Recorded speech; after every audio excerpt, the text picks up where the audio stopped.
ഒന്ന് ആലോചിച്ചു നോക്കൂ, വിമാനത്തിൽ കയറാതെ വിമാനത്തിന്റെ വേഗതയിൽ യാത്ര ചെയ്യാൻ സാധിച്ചാലോ? വെറുമൊരു സയൻസ് ഫിക്ഷൻ സിനിമയുടെ രംഗമല്ല ഇത്. യാഥാർത്ഥ്യത്തിലേക്ക് അടുത്തുകൊണ്ടിരിക്കുന്ന ഒരു പുതിയ ലോകത്തിന്റെ വിശേഷമാണ്. ചൈനയിൽ നിന്നാണ് ഈ അത്ഭുത വാർത്ത വരുന്നത്. മണിക്കൂറിൽ 623 കിലോമീറ്റർ വേഗതയിൽ പാഞ്ഞ് ചൈനയുടെ പുതിയ മാഗ്ലെവ് ട്രെയിൻ ഒരു പുതിയ ലോക റെക്കോർഡ് സ്ഥാപിച്ചിരിക്കുന്നു. അപ്പോൾ എന്താണ് ഈ മാഗ്ലെവ് ട്രെയിൻ? എങ്ങനെയാണ് ഇത് സാധാരണ ബുള്ളറ്റ് ട്രെയിനുകളിൽ നിന്ന് വ്യത്യസ്തമാക്കുന്നത്? നമുക്ക് വിശദമായി അറിയാം. ലോകത്തിലെ ഏറ്റവും വേഗതയേറിയ ട്രെയിനുകൾ ബുള്ളറ്റ് ട്രെയിനുകളാണെന്നാണ് നമ്മുടെ എല്ലാം ധാരണ. ചൈനയിൽ നിലവിൽ ഓടുന്ന ബുള്ളറ്റ് ട്രെയിനുകൾക്ക് മണിക്കൂറിൽ 350 കിലോമീറ്റർ വരെ വേഗതയുണ്ട്. എന്നാൽ ഈ റെക്കോർഡുകളെല്ലാം പഴങ്കഥയാക്കാനാണ് മാഗ്ലെവ് സാങ്കേതിക വിദ്യയുടെ വരവ്. പേര് സൂചിപ്പിക്കുന്നത് പോലെ തന്നെ മാഗ്നറ്റിക് ലെവിറ്റേഷൻ എന്ന തത്വത്തിലാണ് ഇത് പ്രവർത്തിക്കുന്നത്. അതായത് അതിശക്തമായ കാന്തങ്ങളുടെ സഹായത്തോടെ ട്രെയിനിനെ പാളത്തിൽ നിന്ന് അല്പം ഉയർത്തി നിർത്തുന്നു. പാളത്തിൽ തൊടാതെ വായുവിലൂടെ ഒഴുകി നീങ്ങുന്നത് കൊണ്ട് ഘർഷണമില്ലാത്തത് കൊണ്ട് അതിവേഗം കൈവരിക്കാനും സാധിക്കുന്നു. ചൈനയിലെ ഷാൻസി പ്രവിശ്യയിൽ പ്രത്യേകം തയ്യാറാക്കിയ ടെസ്റ്റ് ട്രാക്കിലാണ് ഈ റെക്കോർഡ് വേഗത കൈവരിച്ചത്. ആളില്ലാതെ പൂർണ്ണമായും നിയന്ത്രിത സാഹചര്യങ്ങളിലായിരുന്നു ഈ പരീക്ഷണം.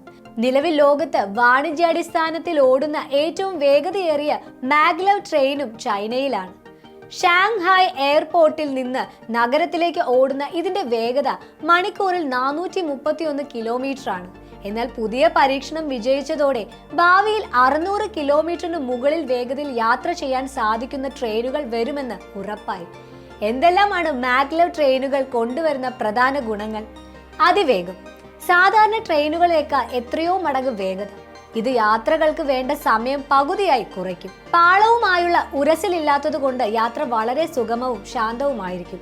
ശബ്ദ മലിനീകരണം തീരെ കുറവായിരിക്കും. കുറഞ്ഞ അറ്റകുറ്റപ്പണി. ചക്രങ്ങളും മറ്റും ഘടനകളും കുറവായതുകൊണ്ട് അറ്റകുറ്റപ്പണികളും കുറവായിരിക്കും. ചുരുക്കത്തിൽ ചെറിയ ദൂരത്തേക്കുള്ള വിമാനയാത്രകൾക്ക് ഒരു ബദലായി മാറാൻ ഈ ട്രെയിനുകൾക്ക് സാധിക്കും. വേഗത്തിലും കുറഞ്ഞ പരിസ്ഥിതി മലിനീകരണത്തോടെയും ലക്ഷ്യസ്ഥാനത്ത് എത്താം. എന്നാൽ ഈ സാങ്കേതിക വിദ്യ വ്യാപകമാക്കാൻ ചില വെല്ലുവിളികളുണ്ട്. ഒന്നാമതായി ഇതിന്റെ ഭീമമായ നിർമ്മാണ ചെലവ്.